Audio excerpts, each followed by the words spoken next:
Disney pivots conservative and starts earning money. Wow. Was it that easy all along? Was giving the audience what they actually desired a way of earning cash this whole time, and nobody told Disney?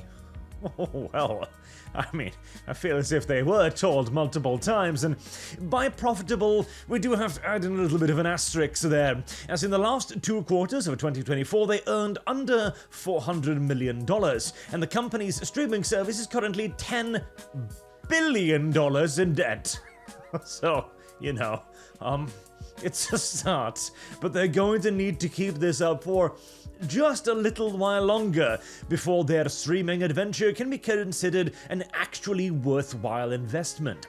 Nevertheless, I think it's interesting to bring this up right here. So, they mentioned here that they had a $47 million profit and an even better one in the November for the other quarter there with $321 million.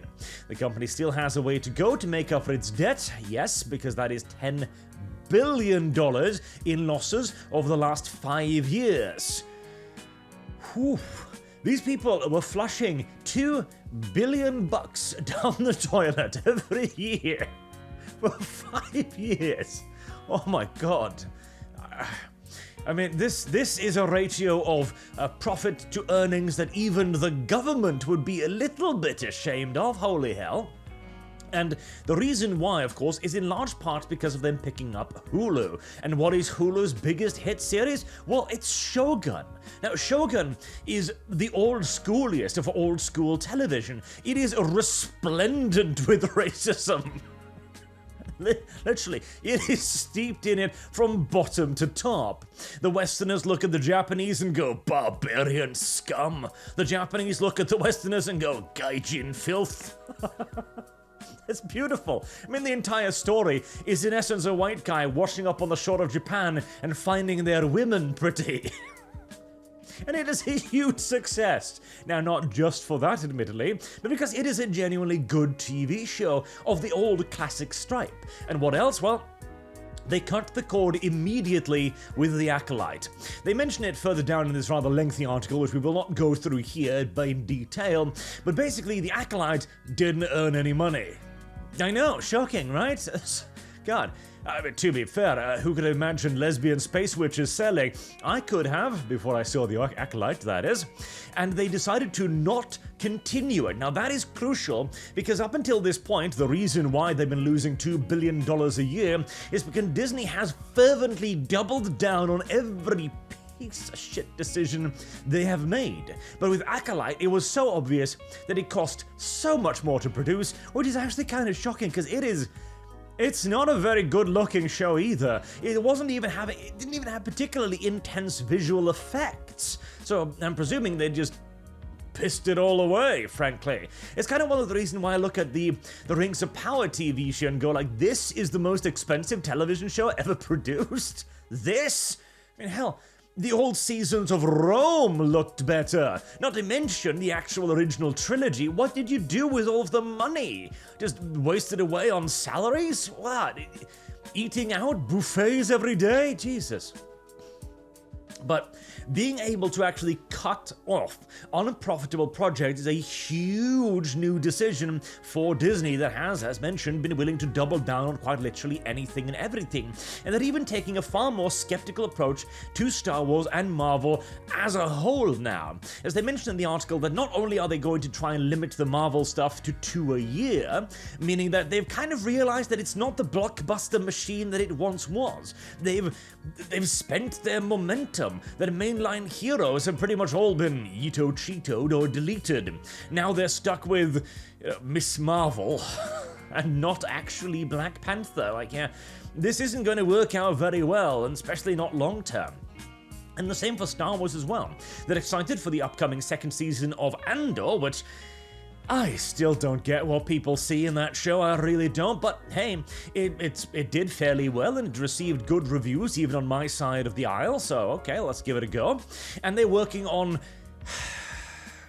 goddamn Grogu entertainment, because that too is one of, well, what? One of like 2 or 3 characters top that Disney has created that has actually resonated with people, and what is it? It's a Baby Yoda.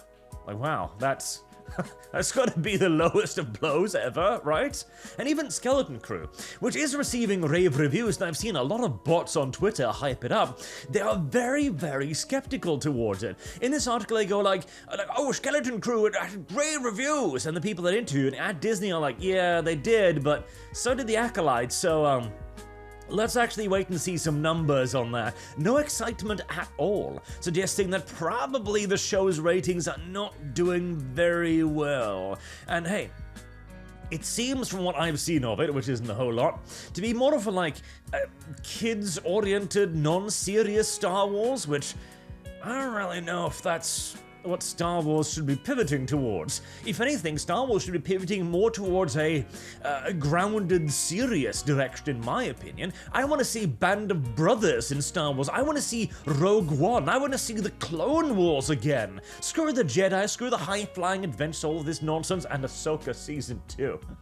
They were not optimistic about that either. It came across as they were like, yeah, Dave Filoni's doing that one. I mean, I guess we'll see. As the first season of Ahsoka did not do well, and Ahsoka was like one of the other characters that Disney actually sort of had with a little bit of buzz around her. Now they're left with nothing but Rey because of the, live-action Ahsoka flopping miserably. Ahsoka's one of those characters that Disney clearly doesn't know what to do with. It's like, okay, she's a competent female character, but she's not a strong female character. That's the difference. Ahsoka fucks up all the time. I'm currently rewatching the Clone Wars because I have some ideas for things we could do about that. I'm going to do on the new year, just like a what we need now kind of series, about all of the properties that we really should be looking back into that would fit this new changing paradigm beautifully. Like King Conan is one of them. God damn, do we need King Conan? But Clone Wars as well. Certain episodes of the Clone Wars feel almost like a World War II television series. It has excellent action and a constant change of action as well. It's got a little bit of siege battles, undercover operations, rescue missions, open field battles, mechanized warfare, lightsaber duels. It's got everything, and it keeps itself fresh. But to return to the topic of Ahsoka, Ahsoka's a character that messes up constantly, but also does her best at all times. She succeeds as much as she fucks up, and despite her failures, she always pushes through in the end. She's a far more of a classical hero character than, say, Rey, for example, and Disney just couldn't have that, and so they created the Ahsoka TV series where, I mean, half of the time she doesn't even know what she's doing, and when she does know what she's doing, she bumblefucks her way to success, seemingly in absolute contrivance of the actual reality of the setting. I mean, hell, she even screws up, and not just fails, she screws up the entire start of the mission, losing her ability to progress, and then the universe itself intervenes and grants her hyperspace whales. What? Really? Holy shit, that's a Deus Ex Machina of rather aquatic proportions, so space aquatic. And now they're probably even looking at that with a raised eyebrow. I think Disney is finally beginning to understand that if they're going to maintain this profitability, they need more Inside Out 2. They need to cut more storylines than like the one they recently cut out, the transgender one from that little baseball anime, which we did watch on the side-scrollers, by the way, and yes, it is exactly the kind of storyline you would think it would be, where the parents are viewed as the bad guys and the school support system the good guys. Oh, your dad doesn't understand that you're actually the opposite gender? Well, don't worry, we're going to fix that for you. Snip, snip.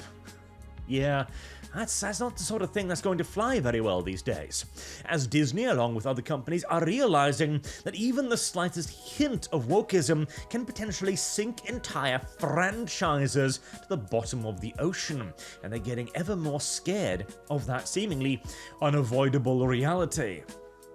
Now, I suppose we also then need to take the discussion, is this truly a good thing? See, on the one hand, I believe the fact that the corporations are beginning to pivot back in our directions is a good thing because, if nothing else, it is a signal that we are assuming the mantle of the dominant culture here yet again. If the corporations are looking at us and going like, okay, Well, shit, you're the only ones who buy our stuff. That means we are in the majority, obviously, because otherwise it wouldn't be profitable. The left has claimed to be in the majority, it has been catered to again and again, and its project has failed again and again. Whereas the moment Disney so much as tosses us a bone, it gives them money. It is self-evident by now that the right is absolutely the majority, even the term the right. Hey, we've got a lot of things we need to quantify going forward. But is Disney surviving necessarily good? That is a bit more of a complex question. See, Disney wasn't going to die within quite a while yet, but if it had continued the way it had, there was absolutely the potential of Disney going under in the next half a decade to decade or so. If they begin to pivoting back towards what people actually want, that deadline is going to be extended quite significantly, mayhaps even indefinitely, if they actually manage to add new good characters to their roster of old school nostalgia. Is that a good thing, as in we will receive more, presumably, good entertainment? Or is it a bad thing, as we will be denied the ability to create an alternative ecosystem in entertainment? After all, Disney has proven itself to be a most unfaithful servant. Who knows? That is a question for every one of you to answer, I do suppose. Let me know, actually, what you think in the comment section down below. Would you rather Disney disappear, or would you rather Disney just simply start producing good stuff again? Which one do you think is the most advantageous to, well, not just us, but to entertainment and culture in general? I'd love to hear what you have to say about that. But for now, until next time, I've been Arch. Thank you all very much for watching, and I do hope to see you all again soon. Till then, have a good day.